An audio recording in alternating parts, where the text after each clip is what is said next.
On a sorti un baromètre sur la fiction, les représentations de l'écologie dans les fictions françaises il y a maintenant un mois.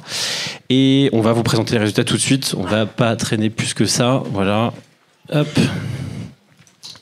Comment est-ce qu'on a travaillé juste rapidement pour faire cette étude? On a étudié 268 heures de contenu, tout format confondu. On a des séries quotidiennes, on a des séries prime time, on a des unitaires, on a des formats courts, tout diffuseur confondu. Des contenus français, de production originale française, qui ont été diffusés pour les séries quotidiennes à l'automne 2024 et pour le reste au printemps 2025. C'est 45 programmes différents qui ont été analysés. On a indexé 603 personnages différents, tous les personnages des séries quotidiennes et les personnages principaux, co-principaux, importants et certains personnages secondaires quand ils avaient un intérêt par rapport à nos questions pour le reste des programmes.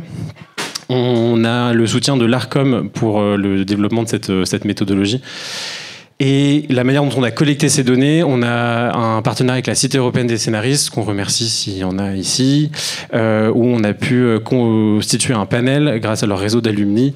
Donc on avait ce double regard d'expertise, à la fois eux en tant que jeunes scénaristes qui avaient un certain regard sur la dramaturgie, sur la mise en scène, et en même temps on les a formés à notre grille d'analyse que vous allez un peu découvrir au travers des résultats, voilà, pour leur expliquer pourquoi est-ce que c'est important de regarder ces représentations-là. Et cette grille d'analyse qu'on a développée avec des experts du CHIF, de l'OFB, de l'ADEME, qui sont aussi nos partenaires sur cette étude. Qu'est-ce qu'il y a d'autre ? Tu veux y aller ? Ouais, j'y vais sur les résultats. Alors, la première grosse question qu'on se pose à l'Observatoire de la fiction, c'est est-ce que la fiction parle d'écologie et si oui, comment ? Donc, fin de ce suspense insoutenable, l'échantillon qu'on a regardé, qu'on a analysé, parle d'écologie et peut-être même un peu plus que ce à quoi on s'attendait. On n'avait pas d'idée préconçue, mais on a quand même été surpris par l'ampleur des résultats. Alors, qu'est-ce que ça veut dire la fiction parle d'écologie ? Ça veut dire qu'on a relevé sur l'ensemble de l'échantillon, alors déjà 5 programmes ou arches narratives d'une série qui en font leur thématique principale, ce qui représente à peu près 2,6% du temps d'antenne analysé. Alors on pourrait dire que c'est peu, on peut aussi dire que c'est très bien, parce que toutes les histoires n'ont pas vocation à parler d'écologie. On a plein d'autres histoires formidables à raconter, donc on n'a pas forcément vocation à parler que de ça. À noter que de manière assez amusante, c'est la thématique liée au bien-être animal, à la biodiversité qui a tendance à surnager par rapport aux autres dans ces fictions. Peut-être un point d'entrée un peu plus évident. Au-delà de ces 5 programmes qui thématisent l'écologie dans leur dramaturgie, on a recensé 96 occurrences ou mentions de l'écologie ou d'un sujet qui s'y rapporte. Par écologie, on entend le sens premier du terme, c'est-à-dire tout ce qui a trait à la relation que l'homme entretient avec son environnement, notamment le marasme dans lequel l'humanité s'est mise récemment, et les solutions qui sont proposées pour en sortir. Toutes thématiques confondues, pas que le changement climatique. Ce qui est intéressant, c'est que ces 96 occurrences ou mentions de l'écologie, en moyenne, elles arrivent toutes les 2h40. Donc, c'est-à-dire si vous êtes un téléspectateur français, toutes les 2h40, on va vous parler d'écologie d'une manière ou d'une autre. C'est le cas dans 62% des programmes, ce qui n'est pas rien. Pour référence, on fait le même genre d'études sur le cinéma du Festival de Cannes. On tourne plutôt autour de 30% des films qui mentionnent l'écologie. Et par contre, ce qui est intéressant, c'est qu'une très très grosse majorité de ces 96 mentions sont extrêmement ponctuelles, voire anecdotiques. C'est vraiment une mention dialoguée très très brève, qui donne parfois une certaine sensation un peu de binarité, quoi. C'est juste en passant, on va mentionner quelque chose qui est bien ou qui est pas bien. Alors la question maintenant, la deuxième question qu'on se pose, c'est très bien, on parle d'écologie, qui sont les voix qui portent ces discours de l'écologie ? Sur les 603 personnages analysés, on en a identifié 10 dont les comportements, les discours permettent de caractériser, alors légèrement, c'est pas un truc qui leur colle à la peau, mais de caractériser d'une certaine manière leur disposition vis-à-vis de l'écologie. Lesquelles dispositions sont plutôt positives pour les 3/4 d'entre eux. Dans le quart restant, on a des gens qui sont un peu agacés quand on leur dit que manger de la viande c'est pas bien, ou des gens qui sont carrément franchement corrompus et qui vont aller polluer via leur entreprise des rivières, des choses comme ça. Mais on n'a pas, ce qui est intéressant, de climato-sceptique au sens de climato-dénialisme. On n'a pas vu un personnage qui nous dit ça n'existe pas, c'est pas d'origine anthropique et on s'en fout. Donc ça, c'est déjà une information intéressante, c'est que ces discours-là, dont les médias ont tendance à nous faire croire qu'ils sont très prévalents dans la population française, en fait, la fiction ne s'en empare pas du tout.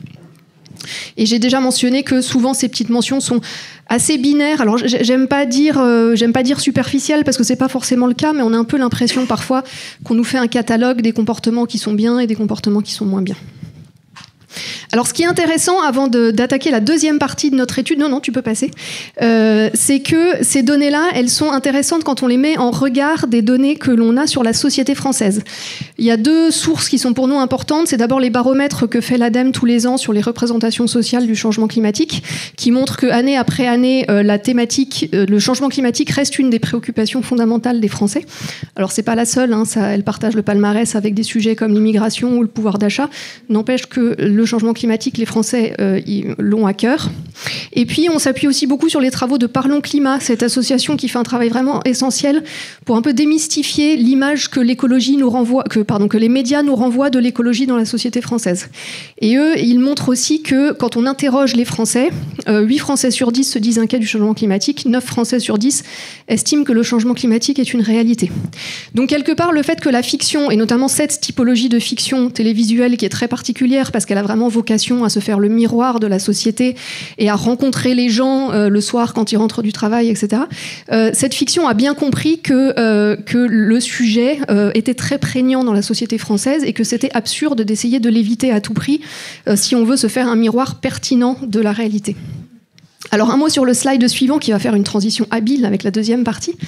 En fait, ce que Parlons Climat met aussi en évidence, et on les remercie de nous avoir prêté ce slide, c'est que, donc, comme je le disais, le discours médiatique n'est pas le reflet de l'opinion publique. Et en fait, c'est pas tant l'écologie qui est critiquée ou qui est clivante, ce serait davantage les messagers de l'écologie, donc les écologistes, qui sont historiquement plutôt issus de bulles militantes, qui sont souvent rattachés à des catégories socio-professionnelles un peu particulières, plutôt supérieures, et qui aujourd'hui qui s'appuient sur des valeurs qui peuvent être considérées à tort ou à raison comme très politiques ou très idéologiques. Et en fait, ce que Parlons Climat dit, c'est que l'écologie n'est pas clivante, simplement pour la faire essaimer davantage dans la population française, il faut diversifier les messagers et surtout, il faut diversifier les manières dont on propose d'avancer sur la question écologique. Et donc là, Charles va vous expliquer si et comment la fiction fait ceci aujourd'hui. Exactement. Donc comme l'écologie, comme tu viens de l'expliquer, l'écologie, c'est une question qui en fait aujourd'hui est devenue majoritaire dans la société française, mais elle repose encore sur des ressorts, disons, minoritaires, militants. Et l'intérêt, c'est de se poser la question de varier les émetteurs et donc de se poser la question de comment est-ce que l'écologie, elle s'incarne aujourd'hui dans les fictions que les Français regardent. Alors vous n'avez pas le haut du texte, mais en gros, ce qui est intéressant, c'est qu'aujourd'hui, à la télévision française, les représentations sont assez diverses. Il y a un vrai travail de diversification des profils qui a été fait. Alors évidemment, on a toujours beaucoup de flics à la télévision française. Parce que le polar marche bien, c'est pas plus compliqué que ça. 30% des personnages. Ouais, contre combien dans la société française ? 1%. 1% la société française, voilà. Beaucoup de métiers de la santé, beaucoup de métiers du tourisme, beaucoup, et c'est assez intéressant, des métiers de l'agriculture et de la pêche, et notamment les séries quotidiennes qui présentent beaucoup de profils comme ça. Des territoires aussi, beaucoup de territoires urbains, un petit tropisme parisien bien sûr, un gros tropisme autour du pourtour méditerranéen pour des raisons aussi de production. Des espaces naturels qui sont assez présents quand même. On est beaucoup en ville, mais on sort beaucoup de les villes. Et on a aussi de tout type de paysages, des littoraux, des montagnes, des forêts, voilà. Le souci, c'est que... alors ça, c'est que des items, on en a testé plein d'autres, mais on vous renverra vers l'étude pour regarder tout ça plus en détail. Le souci, c'est que l'écologie sur ces items n'est quasiment jamais incarnée. Les métiers des personnages ne sont quasiment jamais touchés par la crise climatique. Le souci étant que, par plein d'aspects, tous les métiers dont on parle ici, le santé, le tourisme, et au premier rang desquels l'agriculture, sont vraiment en première ligne aujourd'hui du changement climatique. Les métiers essentiels à la transition écologique sont relativement peu représentés. Ça va être des personnes dans le ferroviaire, ça peut être des personnes, pareil, dans une agriculture qui peut être différente, ou que sais-je. Et pareil pour les territoires. On a beaucoup de territoires, mais ces territoires ne sont jamais vraiment frappés par le changement climatique ou s'adaptent au changement climatique, forcément. En Bretagne, en Occitanie ou dans les Alpes, ça va pas du tout ça va pas avoir les mêmes effets, on va pas avoir les mêmes stratégies d'adaptation. Et ça, les séries ne le reflètent pas. Ouais, enfin, pas du tout. Et voilà, j'ai rien oublié sur cette slide. Oui, on va un peu vite, mais on n'a pas envie de vous garder otage jusqu'à 23h ce soir. Ah oui. En guise de conclusion, avant de laisser la parole aux gens qui vont pouvoir commenter tout ça, on va s'arrêter un petit peu sur ce visuel qui est dans l'étude, qui a eu beaucoup de succès. On a eu beaucoup de gens qui nous disent « Ah, cette vue, elle est géniale, on adore ». On est tous bien d'accord ici que la fiction n'a pas du tout vocation à faire du documentaire. Hein, on n'est pas là pour dire il faut absolument refléter la réalité. Néanmoins, comme le disait joliment Lucie tout à l'heure, elle se doit quand même d'être une forme de miroir du monde. Et donc c'est intéressant de comprendre, surtout sur cette typologie de fiction, encore une fois, comment ça discute, la réalité et la fiction. Alors moi, il y a un truc qui m'a beaucoup frappé dans les chiffres qu'on a sortis, pour prendre un peu de recul, c'est cette impression qu'on a une manière assez arbitraire de décider ce qui nécessite d'être très conforme à la réalité et ce qui ne nécessite pas forcément de l'être. Il y a des choses où on a tous admis et acquis qu'on n'allait pas représenter la société française et c'est OK. On sait très bien que la pyramide des âges à la télévision, c'est pas la pyramide des âges de la société. Si on met autant de bébés à l'écran qu'il y en a en France, l'action va pas avancer très très vite. Et puis le tournage sera ingérable. Ça, c'est acquis. On a acquis aussi qu'il y avait 30% de gens qui sont gendarmes, flics, juges, avocats, qu'il n'y en a que 1% dans la réalité. C'est pas grave, on le sait, c'est des intrigues qui fonctionnent, on a envie de raconter ces histoires-là, pourquoi pas. On a plus ou moins acquis aussi l'idée que les logements, notamment dans les séries quotidiennes, sont pas toujours très représentatifs de ce qu'une personne pourrait se payer avec le salaire de son personnage. On sait qu'il y a des contraintes logistiques, des contraintes de tournage derrière, que ça fait peut-être aussi partie d'un certain imaginaire qu'il est bon d'interroger, néanmoins on l'accepte. Par contre, à l'inverse, on a des choses sur lesquelles on semble ne pas vouloir s'affranchir de la réalité, et là je parle notamment de tout ce qui est comportement et mode de vie. C'est-à-dire que ça paraît absolument inentendable de représenter un centre urbain sans voiture, par exemple, ou de représenter un personnage qui en 2025 vit sans smartphone. Ça ne paraît pas entendable, ou de représenter des personnages qui ont tous adopté des comportements et des modes de vie écologiques qui sont aujourd'hui plutôt marginaux dans la société. Ça, on s'y refuse. Et à l'inverse, il y a tout un tas de choses où on est complètement d'accord de pas du tout coller à la réalité, et c'est tout ce qui a trait à l'écologie, justement. Donc toutes les choses qui tournent autour de la représentation de l'éco-anxiété. On a 25% de Français qui se déclarent éco-anxieux. Ouais. Pardon, pouvez-vous dire ce qui est écrit tout en haut, parce qu'on n'en peut pas lire. Alors tout en haut, c'est les policiers, les 31% versus 1% dont j'ai déjà parlé. Donc les éco-anxieux, 25% dans la population, seulement 0,5% des personnages à l'écran. Les végétariens, bon, les végétariens, il n'y en a finalement pas un si gros écart. Les Français convaincus de l'importance de l'écologie, on en a compté 10%, c'est plutôt plus de 80% de la population. Les catastrophes naturelles, on en a compté 2, dont une qui se passe au XVIIe siècle. Donc qui n'est pas très pertinente au regard des sujets qui nous intéressent, alors qu'il y en a pléthore. Et puis alors tout ce qui a trait à la santé aussi, alors je sais que l'écologie peut être quelque chose d'assez anxiogène, mais quand on voit ce que vous faites subir à vos personnages à l'écran, punaise, il fait pas bon être un personnage de fiction à la télévision française. Donc quand on a des meurtres à coups de hache tous les 3 épisodes, bah, pourquoi pas une petite catastrophe climatique de temps en temps. Voilà, donc ce rapport à la vraisemblance, il est intéressant à questionner, et je suis finalement assez contente que cette vue ait beaucoup parlé à certains d'entre vous. Oui, on avait un exemple dans les quotidiennes qu'on trouvait assez intéressant. Les quotidiennes, c'est un des formats qui aborde le moins finalement l'écologie. C'est une fois toutes les 4h50 de contenu en moyenne. On disait tout à l'heure, c'est une fois toutes les 2h40 sur l'ensemble.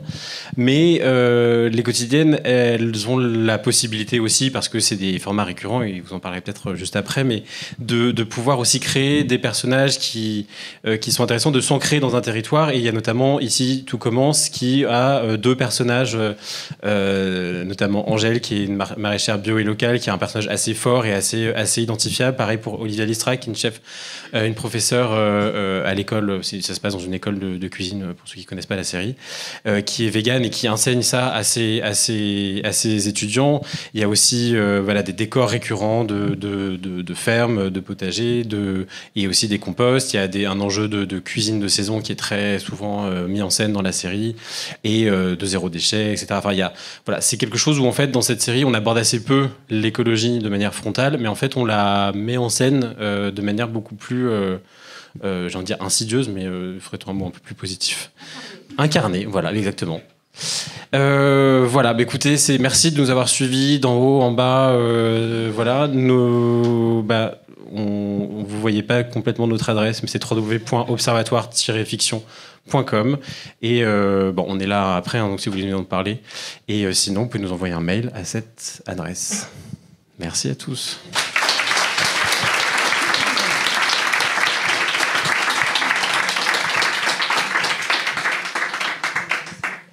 Je ne sais pas si vous avez des questions d'abord ou si vous voulez qu'on passe directement à la table ronde peut-être après. Il y a une question là-bas éventuellement. Le temps que les intervenants... Ouais. Je peux la poser peut-être comme ça. Oui, je pense que ça suffit. J'avais une question pour avoir votre avis, parce qu'à un moment vous aviez dit qu'au niveau de la représentation qu'acceptaient les gens, on va accepter par exemple les 30% de policiers, mais pas forcément qu'il y ait des gens qui n'utilisent plus la voiture, des choses comme ça. Et ça, en fait... donc, si par exemple je veux faire produire un récit écologique, donc il y a les producteurs, mais ensuite il y a les diffuseurs. Et c'est beaucoup les diffuseurs qui vont dire ce que les gens veulent voir. Et peut-être qu'en vrai, on ne sait pas trop ce que les Français veulent voir en vrai. Tout à fait. Avoir votre avis, est-ce que c'est un peu les diffuseurs qui... C'est le reflet de ce que pensent que les diffuseurs... Alors ça, je me risquerais pas à aller sur ce terrain-là parce que je ne suis pas diffuseur et en plus on a des gens très compétents qui vont venir nous donner leur éclairage. Quand je disais les gens sont pas forcément prêts, j'avais pas forcément le public en tête. J'avais plus pour le coup, y a des espèces de réflexes d'écriture et alors je fais un peu de pub pour le guide d'écriture d'EcoProd qui a été publié récemment, qui questionne un peu ces réflexes d'écriture. Pourquoi on s'interdit par exemple, ça c'est des choses que j'ai entendues dans la bouche de scénaristes qui me dit bah oui mais moi je mets des voitures parce qu'il y a des voitures, enfin tu vois c'est la société quoi, c'est le monde, c'est la vie. Pourquoi on s'interdit d'aller sur certains espaces de fantaisie ? Il y a peut-être des raisons très pratico-pratiques que je ne connais pas, mais c'est intéressant de le questionner. Après, est-ce que les publics sont prêts à voir ? Moi, j'adorerais voir la réaction des gens à un film sans voiture et voir s'ils l'ont remarqué déjà, peut-être pas. Et est-ce que ça leur a inspiré ? On passe peut-être à la suite, comme c'est encore plus de questions après. Hop. Et donc la suite, ce sera une table ronde avec Olivier Bibas, Céline Le Fur et Carole Scottin, et animée par Cécile.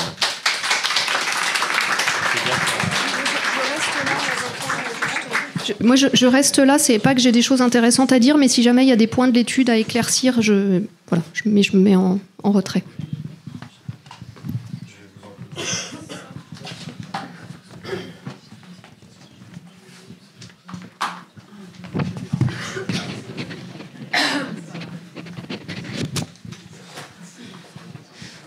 Bonjour à toutes et tous. Donc je suis Cécile Marchand-Ménard, journaliste pour Télérama. Et donc je vais modérer cette table ronde avec donc Carole Scottin, productrice chez Haut et Court, Olivier Bibas, directeur de la fiction pour Canal+, et donc Éline Le Fur, autrice, et notamment sur Un si grand soleil, la fiction quotidienne de France 2. France 3, pardon, voilà, je savais que j'allais me planter. Alors, l'idée, c'est un peu de faire le lien et peut-être la mise en pratique de cette étude et de vous questionner sur quelles sont vos positions et vos contraintes compte tenu de vos positions différentes. Et peut-être pour commencer, est-ce que vous pouvez un petit peu m'expliquer, et nous expliquer d'ailleurs, quelles sont vos positions et vos réflexions aujourd'hui par rapport à la question de l'inclusion des préoccupations environnementales dans la fiction. Comment elle se pose, cette question-là, dans vos différentes positions et fonctions ? Merci. Je ne sais pas si... Enfin, je peux commencer. En tout cas, nous, pour parler de notre expérience à nous en tant que distributrice et productrice, c'est avant tout des choix de sujets et de personnages. Enfin, je crois que c'est ce qui est le moteur d'un récit, c'est des personnages qui incarnent des dilemmes, des combats, etc. Donc, et puis évidemment, qui porte ces projets, les talents qui sont associés au projet. Donc, on ne se dit pas, on va chercher des films sur l'écologie, mais en revanche, on va être particulièrement sensible, parce qu'on ne se refait pas, et que ça fait 30 ans qu'on essaye de défendre des sujets sociétaux, environnementaux, etc. On va être particulièrement sensible aux thèmes qui sont abordés par les récits, mais c'est avant tout la force des récits. Et je pense, on est tous, je crois, d'accord pour dire que vous avez parlé d'incarnation tout à l'heure, et je pense que si un thème n'est pas incarné, n'est pas ressenti émotionnellement par le spectateur, il n'aura aucun impact. Si on veut parler d'impact, mais en tout cas, donc c'est vraiment avant tout ça qui nous motive, et au point d'ailleurs de se dire qu'il faut même parce que le sujet d'écologie peut faire peur, on l'a vu, et donc plus il est, vous avez parlé de diversification des personnages, des genres, je crois que plus il est aussi véhiculé par des genres que peuvent être la comédie, le thriller, les combats. On a eu l'expérience, le plaisir de distribuer un film qui s'appelle Les algues vertes, qui vraiment portait le combat d'Inès Liraud pour démontrer à quel point l'épandage... Enfin, je ne vous raconte pas le sujet du film, mais il a touché ce film parce qu'il était porté par une femme qu'incarnait Céline Salette, qui vraiment pouvait être chacun d'entre nous. C'est-à-dire, elle était révoltée par quelque chose qui nous révolte tous, et elle portait ce combat. Et en plus, elle gagnait quand même des étapes et qui pouvait changer un peu les choses. Malheureusement, 2-3 ans après, la situation ne s'est pas vraiment améliorée. Mais en tout cas, je pense qu'on est tous influencés, et voire même... on peut prendre comme modèle des personnages qui portent des combats comme celui-ci. On avait aussi, il y a quelques années, produit et distribué un film qui s'appelle La fille de Brest, qui racontait le combat d'Irène Frachon. Donc là, dans le secteur médical, on est en dehors de notre sujet, mais c'était pareil, c'était vraiment un combat. Et ça, je pense on peut vraiment toucher les gens en mettant en scène ce type de personnage et de combat. Donc c'est vraiment plutôt à l'inverse, c'est-à-dire partir sur des sujets, des personnages, et pas mettre le sujet de l'écologie comme personnage principal. Je ne sais pas si je me suis fait comprendre, mais en tout cas, voilà, c'est une première réponse. Pardon. Ah oui, il y a un micro. Olivier, peut-être pour poursuivre sur cette réflexion-là, souvent à la télévision, on a tendance à avoir la fiction, la grande fiction écolo ou la grande fiction catastrophe autour de la thématique, et puis plus rien pendant des mois. Est-ce qu'à l'inverse, en tant que diffuseur, aujourd'hui, on va peut-être plus se poser la question de comment j'infuse dans plus de fiction, et comment j'en fais pas forcément le grand thème d'une grande fiction, et après je me pose plus la question. Est-ce que c'est comme ça que ça se passe aujourd'hui, ou pas encore ? Bonjour à toutes et à tous. Donc moi, je suis assez d'accord avec ce que tu viens de dire, évidemment, Carole. De notre côté, moi, je parle vraiment pour Canal+, qui a vraiment une ADN qui est très spécifique, en fait, sur le marché de la fiction. On n'est pas un service public, donc on n'est pas France Télévisions, on n'est pas non plus une plateforme. Nous, on fait en fait environ 6 à 8 séries par an, donc on a des contraintes spécifiques en fait qui sont liées à ça. On ne peut pas parler de l'écologie tout le temps, évidemment, on ne peut pas parler des changements de paradigme qui sont les nôtres aujourd'hui dans la société tout le temps. La façon dont pour nous, en fait, l'ADN de la création originale, c'est en fait, je commencerai par ça, on part, nous, en fait, toujours du réalisme. En fait, la réalité, c'est vraiment la base sur laquelle on construit notre fiction.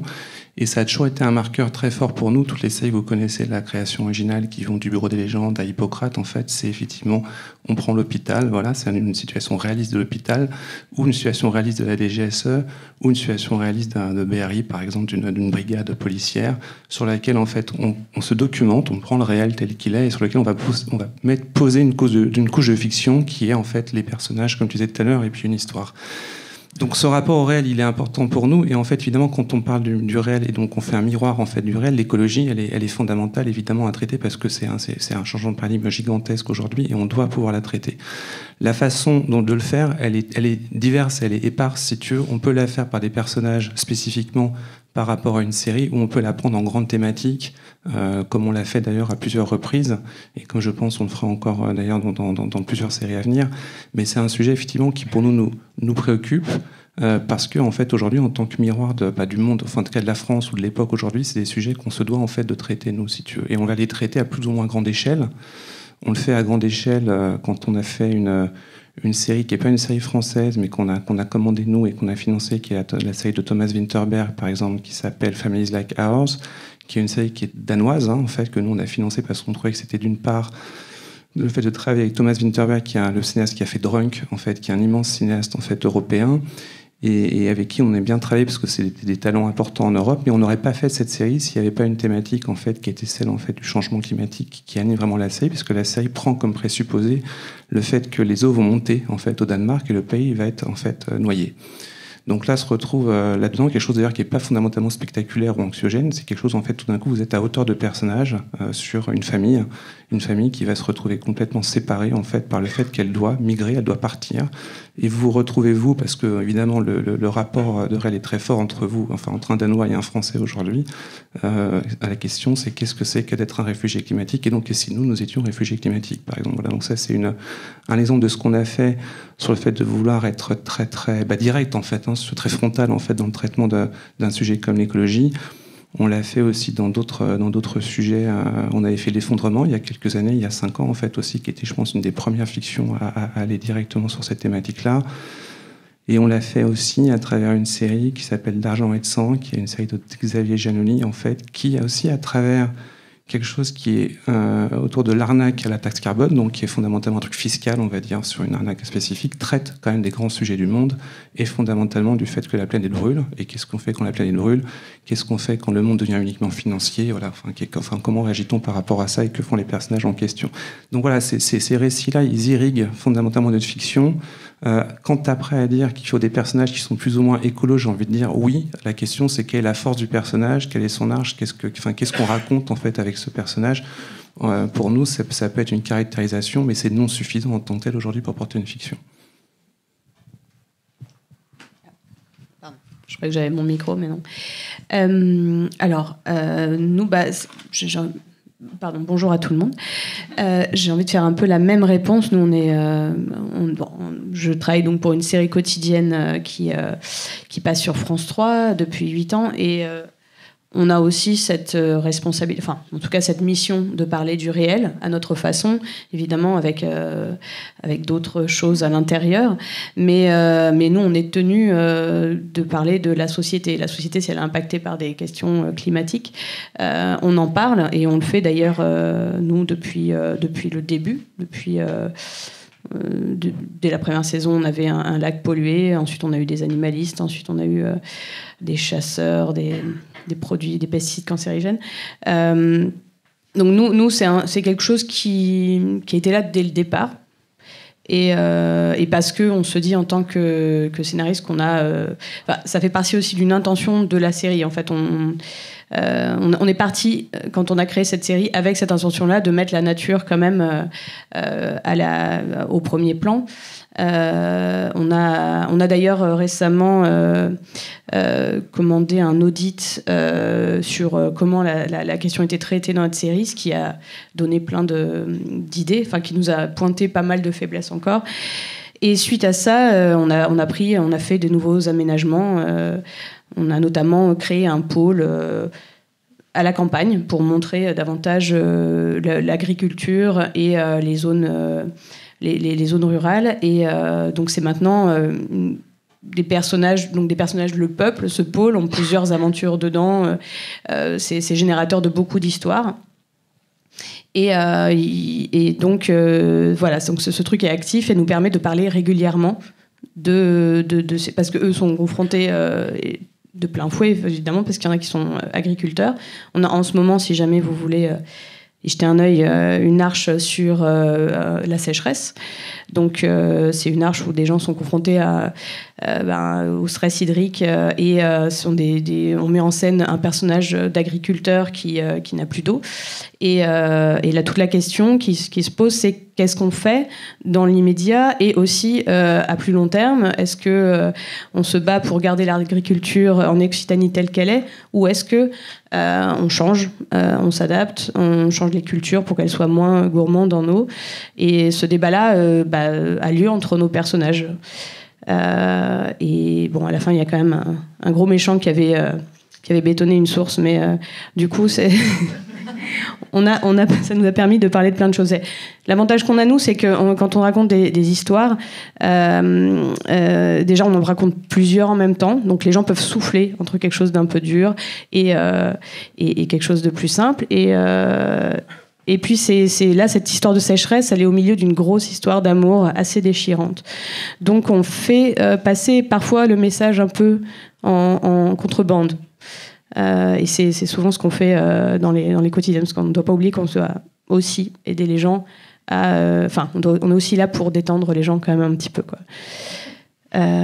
Donc voilà. Après nous, on a aussi, enfin, c'est dans notre intention dès le début de prendre en compte dans notre façon de faire le changement climatique, parce qu'on a aussi dès le début obtenu un label EcoProd pour en mettant en place tout un tas de mesures sur le tournage et voilà, et puis en faisant comme ça de la veille, en se remettant en question régulièrement.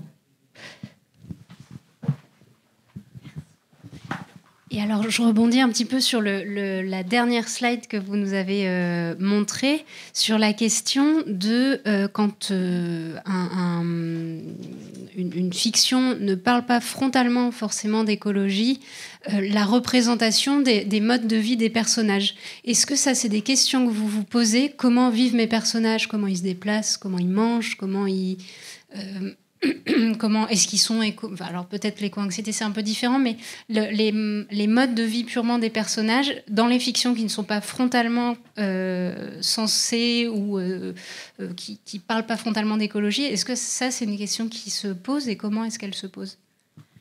Alors, je pense que c'est très important. Je pense qu'on se pose pas suffisamment la question, parce que quand on est nombreux ici à suivre des textes, mais quand on travaille sur un texte, c'est vrai qu'on est empêtré dans les questions de dramaturgie, dans plein de choses qui font que c'est les choses à résoudre d'abord. Donc, on n'a peut-être pas suffisamment le temps de se projeter dans ce type de détails qui, pour moi, ne sont pas des détails et qui peuvent vraiment donner des choses dans lesquelles on peut se projeter du quotidien. Tel personnage va faire 500 mètres, est-ce qu'il est obligé de prendre sa voiture et est-ce qu'il ne peut pas prendre son vélo pour aller à cet endroit? Donc, je pense qu'il y a des outils pour ça, comme le guide de l'écran d'après. Je ne connais pas le guide dont tu as parlé sur le guide d'EcoProd, et donc je pense que ça doit aider aussi. Et je pense qu'on doit se faire un peu violence pour, non pas parce qu'on ne veut pas suivre ces guides, mais parce que ça reste une question qui arrive un peu plus tard, et que c'est vraiment important de se faire aider par des outils qui existent et qui sont hyper bien faits et qui permettent de se poser des questions à plein d'endroits, y compris même sur la diffusion, mais ça, c'est pas le sujet du débat. Mais donc, je crois que c'est une façon assez infusée dans toutes les situations de la société, des inspirations pour les spectateurs et du coup, qui passent par les personnages.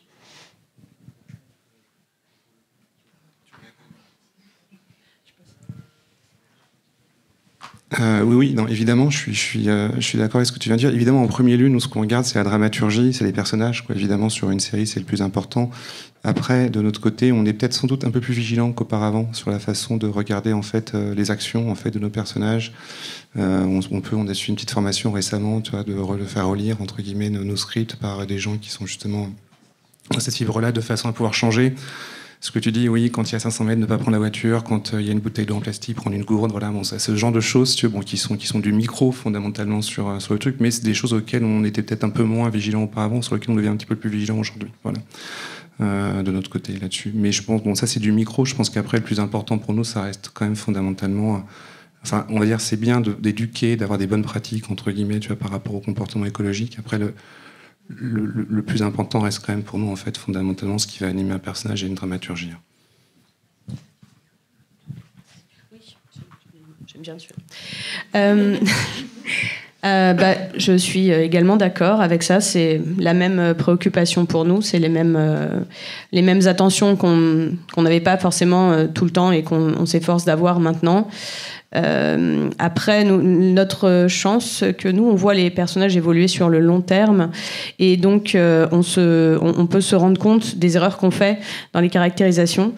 Et une erreur dont on s'est rendu compte, c'est que notre personnage d'écolo à l'origine, c'était un personnage d'écolo, c'était pratiquement que ça, et on se moquait de lui parce qu'il voulait installer un lombricomposteur dans sa coloc, et petit à petit on s'est rendu compte que non, enfin c'est ce qu'il faut, c'est justement pas avoir de personnages d'écolos qui sont que des écolos. Il faut que ça imprègne déjà tout le monde. Il faut pas forcément que tout le monde soit hyper vertueux, mais il faut que bon, déjà ces personnes qui ont un engagement comme des gens normaux, et comment est-ce que ils vivent une vie normale aussi avec des vrais problèmes. Il faut que ça soit attachant et support d'attachement, quoi, vraiment d'identification. Voilà, c'est ça.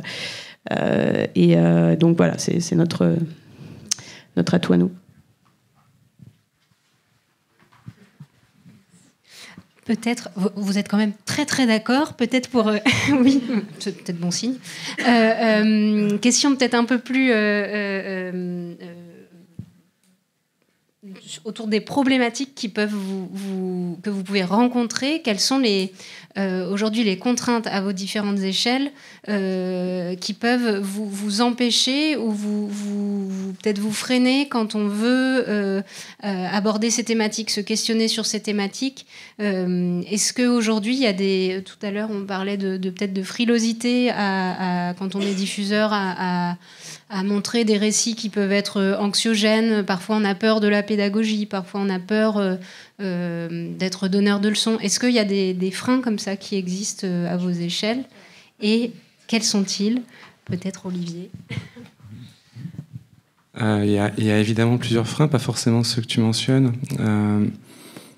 En tout cas, pour nous, à Canal+, le frein qui existe le premier, c'est le volume de séries qu'on fait tous les ans. En fait, voilà, je pense que nous, on fait 6 à 8 séries par an. Donc, quand on fait 6 à 8 séries par an, on ne traite pas de l'ensemble du monde et de toutes les thématiques ici. C'est absolument impossible. Donc, on fait constamment des choix. Cela étant posé, nous, notre volonté, c'est quand même d'être dans une série qui est, on va dire, on s'appelle création originale. On se doit d'être original, d'être différent, d'être innovant, d'être singulier. Donc on n'est pas du tout anxiogène par rapport à des thématiques comme l'écologie. Enfin, moi, je ne pense pas que l'écologie soit anxiogène du tout, en fait. Tu vois, quand on fait la série de Winterberg, on fait une série hyper intéressante et on se confronte, en fait, à ce qu'est ce changement ce changement climatique. Donc moi, j'ai plutôt le frein que j'ai aujourd'hui, c'est plus... en fait, aujourd'hui, j'ai pas tant de propositions que ça, en fait, sur le marché qui me sont faites, parce que moi, je travaille avec des producteurs, en fait, en premier lieu. Et on ne reçoit pas tant de propositions que ça, qui sont hyper intéressantes ou qui sont modernes, entre guillemets, et qui traitent de ces sujets-là comme nous voudrait les TT, c'est-à-dire en 2025, pas avoir des sujets écologiques qui datent, enfin, qui font à 2000 ou 2010 ou 1980, un peu datés en l'occurrence. Donc on cherche en fait, quelque chose d'innovant aussi à raconter pour nos séries, et pour l'instant on ne trouve pas toujours en fait de notre côté. Alors on développe des séries à thématique écologique, on en développe plusieurs. Je ne peux pas en parler là parce que c'est évidemment confidentiel, mais on cherche à faire une grande série sur le changement climatique. En fait, aujourd'hui, ça nous intéresse, mais il faut la trouver véritablement. Enfin, on a un matériel qu'on trouve assez chouette, mais pareil, on passe par les personnages, parce que la série, c'est d'abord des personnages. Mais les freins, on va dire que c'est ça. En tout cas, nous, on n'a pas de frein fondamentalement thématiquement à se dire ah oui, l'écologie c'est anxiogène. Je pense pas du tout que ce soit anxiogène. C'est la façon de traiter, c'est la façon dont vous vous intéressez à des personnages, la façon dont vous animez en fait tout ça, que ça peut être absolument passionnant, comme tout peut être passionnant quoi en fait en fiction aujourd'hui. Je vais pas ne pas être d'accord, mais je voudrais juste rajouter qu'en fait, pour donner un contexte, pour le coup très anxiogène, qui n'est pas celui du changement climatique, qui est lui aussi très anxiogène, c'est qu'en fait on vit dans un marché.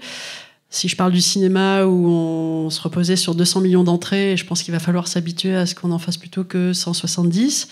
On vit dans un marché en audiovisuel où les concentrations de diffuseurs, on en parlait tout à l'heure, mais vont encore s'accélérer. Donc en fait, ça se contracte à tous les endroits. Et donc la difficulté, elle est juste en tant que producteur de vendre, entre guillemets, ces projets à un diffuseur, à un distributeur.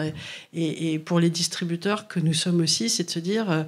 Est-ce que ça va marcher ? Et quand on dit est-ce que ça va marcher, c'est pas nécessairement faire 1 million d'entrées, mais c'est de se dire est-ce que je vais trouver une économie dans laquelle je vais pouvoir faire exister le film. Et ça, c'est vraiment pour moi la vraie anxiété et en plus, je rajoute une couche, c'est qu'on va aussi vivre des temps où il y aura moins de financements publics qui sont quand même ceux a priori, pour rejoindre notre sujet, qui sont les plus susceptibles de soutenir des projets qui parlent d'écologie. Puisque, comme tu le disais, vous êtes une chaîne, et c'est formidable que vous ayez vraiment à cœur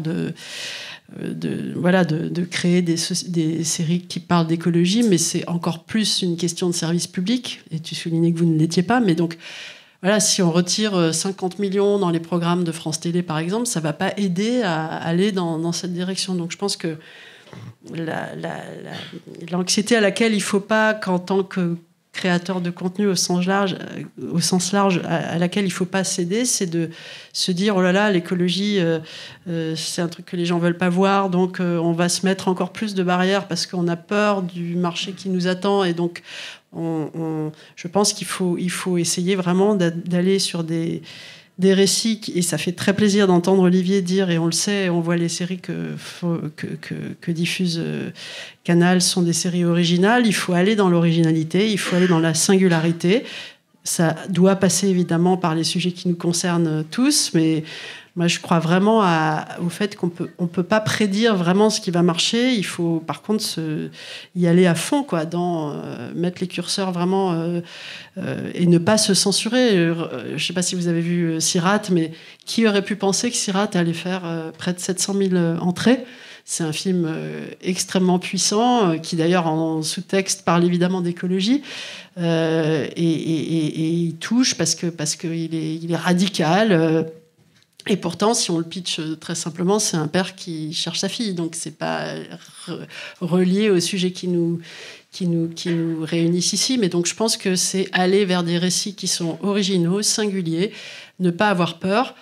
Et c'est pas facile de ne pas avoir peur parce que, comme je l'ai dit à l'instant, on est dans un marché qui inquiète un peu. Donc, voilà, faut essayer de résister à ces... Et du coup, ça fait plaisir aussi de voir qu'il y a quand même des chiffres qui vont dans le bon sens. Parce que moi, je me suis posé plein de questions et on a, par exemple, produit et distribué un film d'animation qui s'appelle Sauvage de Claude Barras, qui a beaucoup moins marché que le film précédent qui s'appelle Ma vie de courgette. Et je me suis dit, et je veux pas me dire ça, mais je me suis dit, mais est-ce que c'est parce que l'écologie était quand même centrale, puisque c'était une petite fille qui essayait de sauver sa famille dans la forêt de Bornéo? Peut-être que c'était ça la raison, mais c'était peut-être plein d'autres raisons. Et je me dis, bon, j'enlève cette interrogation. Je me dis plus que c'est à cause de ça. C'est peut-être l'affiche, c'est peut-être plein d'autres choses. Mais si on commence à se dire ça, c'est vrai que c'est là où on est mal barré, quoi. Donc il faut essayer de résister aux craintes, quoi. Je me permets de rebondir. Tu as parlé de censure. Et alors, en tant d'autocensure, voilà, en tant que scénariste, ce que j'ai pas dit, Eline, c'est que tu fais partie d'une nouvelle séquence que tu vas pouvoir présenter bien mieux que moi. Et un moyen de lutter contre la censure des scénaristes, et notamment autour de peut-être une impression de ne pas être assez formé ou assez connaissant pour parler d'une thématique, un moyen de lutter contre ça que vous avez trouvé, c'est de penser des boîtes à outils. Peut-être, est-ce que tu peux en parler un petit peu? Et est-ce que ça débloque des freins aussi à l'écriture, ces outils-là? Oui, alors je voulais justement en parler parce qu'effectivement en télé on a pu avoir une frilosité qui a disparu maintenant, mais le frein vient aussi de nous-mêmes, de notre connaissance du sujet. Donc moi je fais partie de ce collectif qui s'appelle Nouvelle Séquence, qui regroupe des scénaristes qui se sont mis ensemble avec cette question, comment parler des problématiques environnementales, comment le faire bien, et comment aussi se former à ça. Donc c'est une des vocations de l'association, c'est de l'auto-formation, quoi, de discuter des sujets et surtout s'auto-former, parce que forcément en tant que scénariste on a obligatoirement des lacunes, et donc on travaille sur des boîtes à outils qui sont en fait des réservoirs d'informations à destination des scénaristes. Donc il y en a une déjà qui est en ligne, c'est open source aussi, c'est l'autre avantage, vous pouvez aller voir sur leur site, autour de l'agriculture, et ça aborde tout ce qui est utile pour un scénariste sur l'agriculture, donc avec un langage de scénariste, les personnages, les arènes, les enjeux, les antagonistes, c'est vraiment détaillé, c'est vraiment fouillé, et on s'apprête là à produire d'autres boîtes à outils. Il y en a une sur les scientifiques, une sur les activistes, et l'Office français de la biodiversité. Et ça, c'est produit par des scénaristes qui se mettent ensemble, qui discutent, qui rencontrent évidemment beaucoup de gens. Je ne sais pas combien d'agriculteurs ont été rencontrés pour la boîte agriculture, mais c'était beaucoup. C'est beaucoup de temps passé. Et donc, c'est, je pense, des outils qui vont aider les scénaristes à gagner en confiance et à proposer avoir la confiance de proposer des projets aux diffuseurs, quoi. Voilà, donc c'est très intéressant ce qu'ils font. Ils font aussi des conférences, des tables rondes, je vous conseille d'aller voir. Et oui, parce qu'on a un déficit aussi de culture sur le sujet, forcément. Et voilà, donc voilà ce que je pouvais dire sur Nouvelle Séquence. Et alors, à l'échelle de la quotidienne, vous avez une façon de fonctionner en équipe avec, tu le disais tout à l'heure, en dehors du débat, une forme de hiérarchie, oui. de chaîne finalement de production, oui, pour arriver d'une idée d'arche à l'épisode dialogué. Oui. Est-ce que cet aspect très fragmenté de l'écriture, c'est une aide parce que vous êtes plusieurs et vous pouvez vous entraider et vous compléter, ou est-ce que parfois ça peut vous empêcher dans l'envie de questionner ces thématiques-là ? Oui, quand on rentre sur une quotidienne, on accepte cette hiérarchie. Donc on sait qu'on ne pourra pas arriver un jour avec une idée et l'imposer et la faire écrire. Après, bon, la bonne nouvelle, c'est que moi je suis assez d'accord avec les valeurs prônées dans ma série. Et donc ça peut être un frein, mais c'est assez largement compensé par le fait qu'on raconte énormément d'histoires tout le temps et qu'on finit toujours par parler de quelque chose qui nous tient à cœur. Donc, en tout cas, moi je trouve qu'au contraire, c'est assez... et puis c'est beaucoup de gens qui parlent tout le temps. Vraiment, ça parle beaucoup. Et donc, on peut aborder, même si, effectivement, quand on compte, il n'y a pas beaucoup de mentions. Mais bon, c'est parce qu'il y a un volume énorme aussi en quotidienne. On peut aborder plein de sujets au détour d'autres choses assez facilement, quoi. Et alors, je reviens à la question peut-être du bagage de connaissances qui peut vous freiner en tant qu'auteur-autrice. Olivier, tu disais tout à l'heure qu'il y avait peut-être un manque de réception de récits qui étaient originaux, qui s'emparaient de manière moderne de la question. Est-ce que ça peut être lié au fait que les scénaristes s'autocensurent ou se sentent pas à l'aise de s'emparer en se disant je suis pas expert, j'ai pas lu tous les rapports du GIEC, je peux peut-être pas me positionner sur ces questions-là. Est-ce qu'il y a une autocensure ? Est-ce que tu le ressens dans les propositions que vous recevez ?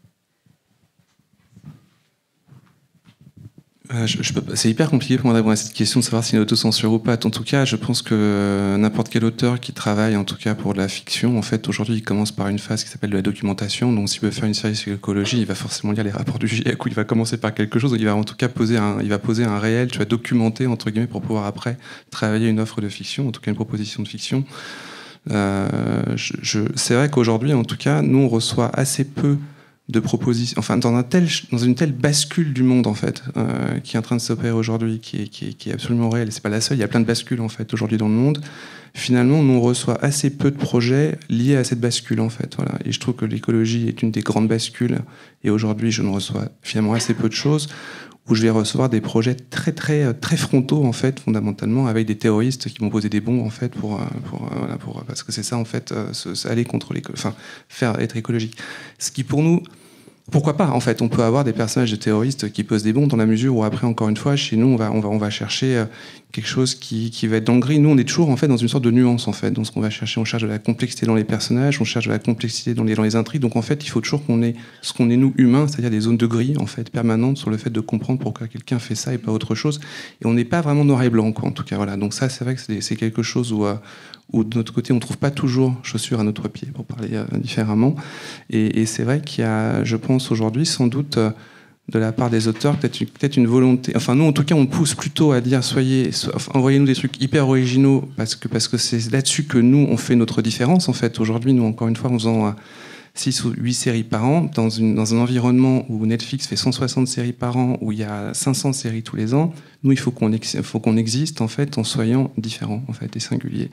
Donc on a besoin de ça en fait fondamentalement de chercher en fait notre différence. Donc en tout cas c'est bienvenu et c'est vrai que de l'autre côté on n'a pas encore exactement aujourd'hui ce qu'on peut attendre. Après censure ou pas des auteurs, ça je suis pas là, c'est hyper compliqué pour moi de répondre à ça. Pardon, excuse-moi. Non mais Non, mais rapidement, c'est que j'ai un peu un esprit d'escalier par rapport à ce que j'ai dit avant, mais quand j'ai dit qu'il y avait une autocensure, c'est aussi qu'on veut reproduire des choses qui ont marché pour se rassurer, et que je crois que la grande difficulté aujourd'hui, c'est de représenter un monde qu'on ne connaît pas encore, le monde d'après, et qu'on l'a beaucoup représenté en mode catastrophe, et que je crois que là où c'est compliqué, c'est qu'il faut vraiment inventer plein de choses pour représenter ce monde et pour donner envie, et que ça, voilà, on doit construire des mondes en termes d'écriture, et ça, c'est beaucoup plus difficile que de reproduire des recettes qui ont marché à droite et à gauche, et c'est une des raisons pour laquelle on a lancé Imaginer demain, donc ces courts-métrages qui vont essayer de représenter, de faire des propositions en fait sur ces mondes qui soient positives. Et je crois que c'est important parce qu'aujourd'hui c'est ça, on n'a que des images très très anxiogènes, et il faut essayer de donner un peu d'espoir, quoi. Pardon, je t'ai... Non, je suis tout à fait d'accord avec ça. D'ailleurs, il y a beaucoup d'auteurs qui réfléchissent aux utopies aussi, qui commencent à penser à faire l'inverse d'une dystopie. Pour revenir sur la censure, je pense que non. Enfin, ça dépend des auteurs. Hein. Il y en a qui vont censurer tout de suite et d'autres non. Mais je pense pas. Je pense qu'en plus, il y a vraiment un besoin de dire des choses en ce moment. Donc, peut-être, je sais pas. Moi, en tout cas, j'ai jamais entendu ça. Du coup. Et alors peut-être transition toute trouvée, tu parles d'utopie, d'imaginer des récits qui soient plus catastrophistes. Pourquoi c'est important que la fiction, finalement, s'empare des préoccupations environnementales, pense différemment différents futurs. Ça peut être de manière catastrophiste, de manière utopiste, mais pourquoi c'est important de s'en saisir? Que peut la fiction, finalement? Tu veux répondre? Je ne sais pas ce que peut la fiction. En tout cas, ce que je sais, c'est que nous, en tout cas, notre rôle à nous, notre rôle à nous, encore une fois chez Canal+, en fait, c'est de rendre compte du monde en fait tel qu'il va, en tout cas à travers un outil qui est la fiction.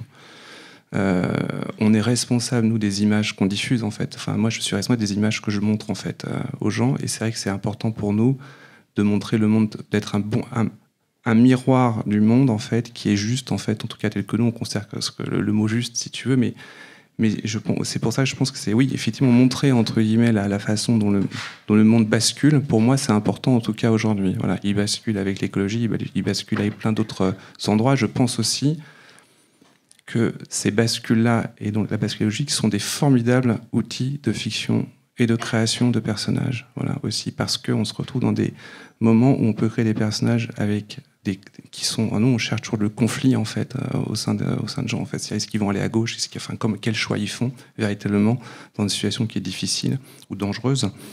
Et donc, en fait, je pense que dans des moments qu'on vit aujourd'hui, en fait, c'est hyper intéressant de se poser la question du choix qu'on va faire. Et donc, je pense qu'il y a des récits vraiment formidables à écrire et des personnages extraordinaires à faire vivre. Voilà. Donc, je pense, pour moi, je vois plus ces moments de bascule comme des grandes opportunités de fiction que comme quelque chose d'anxiogène, en tout cas, moi, à mon niveau. Ce que moi, je ne sais pas non plus ce que peut la fiction. Je sais que les quotidiennes sont tous les jours chez les gens, tout le temps, donc ça marche. Si, c'est bon. On a vu que certaines fois, ça avait... Merci. Voilà, c'est fini. On a vu notamment sur Plus belle la vie, il y a très longtemps. On a vu qu'il y avait quand même... ça faisait parler les gens. Des sondages ont été réalisés après des arches sur le mariage gay ou sur la transidentité. Et les gens disaient que ça les avait parfois débloqués. Donc, déjà, si on ouvre un peu le dialogue, c'est déjà pas mal. Enfin, nous, de toute façon, je ne sais pas si on peut quelque chose, mais on est obligé de le faire. Donc, je pense. Moi, à titre personnel, je pense que la fiction peut vraiment changer les choses comme tu dis, elle s'invite à l'intérieur des maisons, des foyers, donc déjà elle crée un espace de discussion. Quand on sort de chez soi pour aller au cinéma, qu'on rencontre des gens, qu'on va à des avant-premières, on est sorti de chez soi, on a rencontré des gens qu'on ne connaissait pas, et le cinéma a un pouvoir extrêmement fort. C'est pas pour rien qu'on parle de soft power en parlant de la manière dont les Américains l'ont utilisé après la Seconde Guerre mondiale. Donc je pense que la fiction peut vraiment changer les choses, et il faut s'y employer. Enfin, moi, j'ai pas du tout les contraintes qu'a Olivier au sein de Canal. Nous, on fait les choses qu'on aime. Je touche du bois pour me dire qu'on a beaucoup de chance de continuer à faire ça. Et les choses qu'on aime, c'est des choses qui ont du sens. Et je pense que dans le monde dans lequel on vit, on a tous besoin de trouver du sens dans ce qu'on fait. Donc, pour moi, ça passe par là. Et je me dis que le sens qu'on trouve à faire les choses, il rencontre les spectateurs. Et on le voit quand on présente des films en avant-première, qu'on est dans des discussions. Je vois bien que ça fait bouger. Donc, je pense beaucoup, on a cette responsabilité-là. Je crois que ça coûte tellement cher par ailleurs de faire un film, produire une série, qu'on a une responsabilité vis-à-vis des récits qu'on propose aux gens. C'est important de se le dire, je crois. Donc, eh bien, merci à tous les trois. Je crois qu'on doit conclure. Voilà.